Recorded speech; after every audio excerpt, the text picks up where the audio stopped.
개인 투자자를 위한 프리미엄 추천주, 투자를 위한 시황 지금 바로 공개합니다. 하단에 더보기를 클릭하시면 어플을 다운받아 보실 수 있으십니다. 시청자 여러분들 반갑습니다. 차트가이의 제3자 분석입니다. 오늘의 주제는 쿠팡의 대항마로 떠오른 네이버에 대해 분석한 자료를 공개하도록 하겠습니다. 영상 시청하시기 전에 구독과 좋아요 한 번씩 눌러주세요. 그러면은 국내 증시부터 간단하게 살펴보도록 하겠습니다. 국내 증시는 시장의 기대치에 부합한 FOMC의 회의 결과로 인하여 이렇게 코스피, 코스닥 양시장 모두 상승 출발을 하였는데요. 장중에 중국 증시까지 상승하면서 이에 힘입어 국내 증시 마찬가지로 상승폭을 이런 식으로 확대하는 모습을 보이기도 했습니다. 하지만 여전히 높은 미국 국채 금리와 그리고 내일 있을 미중 고위급 회담에 대한 우려감 때문에 기관의 수급 자체는 좀 나름 제한적인 그런 모습을 보였었고, 결국에는 우리나라 국내 증시도 기관의 수급과 마찬가지로 상승폭에 이렇게 제한을 받는 모습으로 마감을 하였습니다. 국내 증시 조금 더 전망을 하자면은 비록 상승폭의 제한을 받았지만 국내 증시는 슬슬 상방으로 이제 방향성을 전환하고 있다, 이렇게 볼 수 있겠고, 그래도 내일 있을 이제 미중 마찰, 내일 이제 우려감이 있는 미중 마찰은 여전히 좀 변수로 작용될 가능성이 높다, 이렇게 볼 수 있겠습니다. 그러면은 다시 영상 주제로 돌아와서 쿠팡 노리는 네이버 뛰어넘을 수 있을까, 이거에 대해서 알아보겠는데요. 우선은 네이버가 왜 쿠팡의 대항마인지 좀 알아보도록 하겠습니다. 먼저 쿠팡부터 좀 이렇게 보자면은, 쿠팡은 최근에 이슈가 하나 크게 있었죠. 바로 나스닥 상장을 했었는데, 이렇게 나스닥 상장하면서 평가받은 쿠팡의 시가총액 얼마였나요? 무려 100조원까지 찍은 그런 모습을 보였었죠. 마찬가지로 이거 뉴스 기사를 하나 보시면은 쿠팡 같은 경우는 시가총액이 무려 100조원을 기록한 그런 모습을 보였습니다. 화려한 데뷔를 했었죠.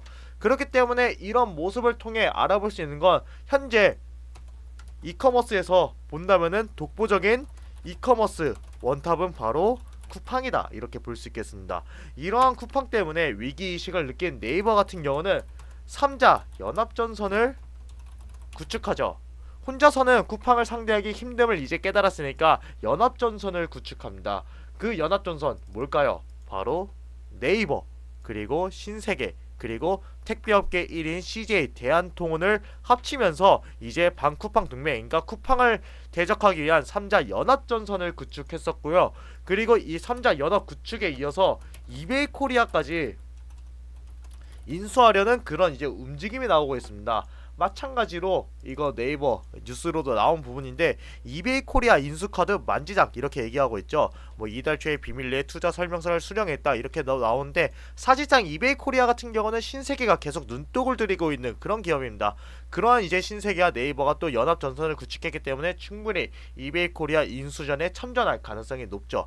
그리고 3자 연합 구축에 이어서 그리고 이베이 코리아까지 인수하려는 움직임을 통해서 본격적으로 네이버는 이커머스 왕좌의 게임에 참전했다, 볼 수 있겠습니다.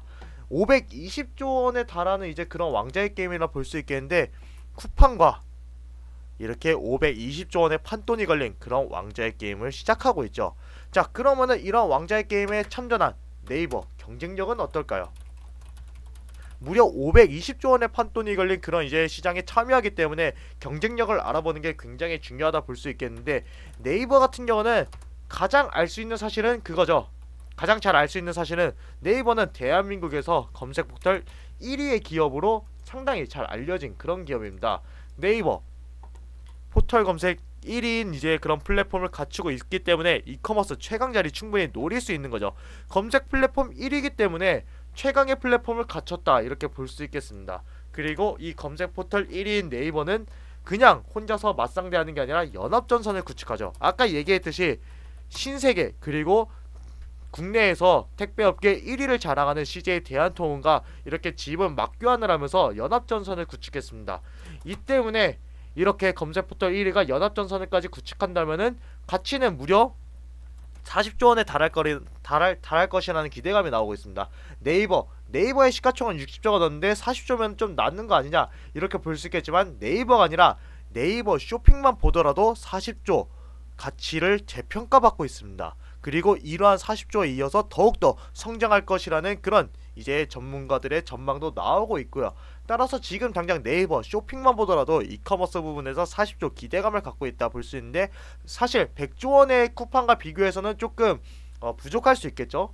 하지만은 네이버는 쿠팡이 없는 또 하나의 강점을 가지고 있습니다. 뭔지 아십니까? 바로 일본에 대한 기대감이 있죠. 네이버 같은 경우는 일본 Z홀딩스를 인수하는 모습을 보였는데요. 마찬가지로 기사를 확인하자면은 네이버는 일본 라인으로 이제 유명한 소프트뱅크의 J홀딩스 지분을 인수했습니다. 무려 지분 44.6%를 7조 8천억에 달하는 대규모 금액을 쏟아 부으면서 인수를 했고요. 이렇게 네이버가 Z홀딩스를 인수하는 이유는 뭘까요? Z홀딩스 같은 경우는 일본 최대 규모의 인터넷 기업입니다. 이런 기업을 왜 네이버가 7조 원이 넘는 거액을 투자하면서까지 인수를 했을까요? 바로 일본의 이커머스 시장을 점령할 기대감이 있기 때문이죠. 이거는 뉴스로 보시면 아시겠지만은 네이버는 Z홀딩스와의 연합전선을 구축하면서 경영통합을 완료했고 2023년에 매출 21조 원을 목표로 두고 있는 그런 이제 상황입니다. 따라서 네이버 같은 경우는 일본을 통해서도 21조 원의 기대감을 갖고 있는 그런 종목이라 볼 수 있겠죠. 그래서 네이버 결론을 내자면은 3자 동맹 이어서 일본까지 품은 네이버, 이제는 충분한 쿠팡의 대항마다, 이렇게 결론을 내릴 수 있겠습니다. 그러면은 네이버 차트 분석도 한번 해보겠습니다. 네이버의 차트를 보시면은 증시 하락으로 추세가 한번 크게 꺾인 모습을 보였죠. 이렇게 급등을 했지만은 이런 식으로 추세가 한번 크게 하락한 모습을 보였습니다. 하지만 네이버 같은 경우는 추세가 하락하더라도 급등을 하기 직전의 주가, 이 부분을 충분히 지켜주고 있었죠. 이때 주가 부근을 충분히 지켜주는 모습을 보였습니다. 이를 통해 알 수 있는 거, 네이버의 38,000원이 아니라 38만원 주가 부근은, 네이버 같은 경우는 이 38만원 주가 부근은 지금 거품이 아니라 충분히 적정 주가라고 볼 수 있겠고, 왜냐? 급등이 시작하기 전에 주가를 지지해주고 다시 이렇게 나가는, 이제 새롭게 시작하는 이제 그런 부분이라 볼 수 있기 때문에 이는 거품이 아니라 적정 주가라고 볼 수 있겠죠. 거품이었으면은 여기서 한번 크게 꺼지고 제대로 상승 추세를 나가지 못했겠죠. 하지만은 이거 거품이 아니라 적정 주가이기 때문에 이렇게 다시 이어나갈 수 있고, 그리고 네이버 같은 경우는 이제부터 적정 주가, 이제 이평선 구간이라 볼 수 있겠죠. 이 노란색 선, 이 이평선 구간을 기점으로 다시 또 이렇게 상승 추세를 이어나가는 모습을 보여주고 있습니다. 상승 추세에 이어나가고 있는데, 네이버 같은 경우는 적정 주가 38만원 부근에서 그냥 올라가는 게 아니라 실질적인 실적에 대한 기대감으로 올라가고 있죠. 따라서 이러한 실질적인 기대감 계속 이어진다면은 네이버 충분히 신고가 다시 한번 돌파하면서, 그리고 또 돌파하는, 이런 식으로 지속적으로 신고가를 갱신하는 모습 충분히 보일 수 있는 그런 종목으로 볼 수 있겠네요. 그러면은 여기까지 네이버에 대해서 알아보겠습니다. 이커머스 시장 지배에 대한 기대감이 계속 이어질 수 있는 종목으로 보이네요. 그럼 여러분들의 성공적인 투자를 기원하면서 오늘 영상 여기에서 마치도록 하겠습니다. 감사합니다.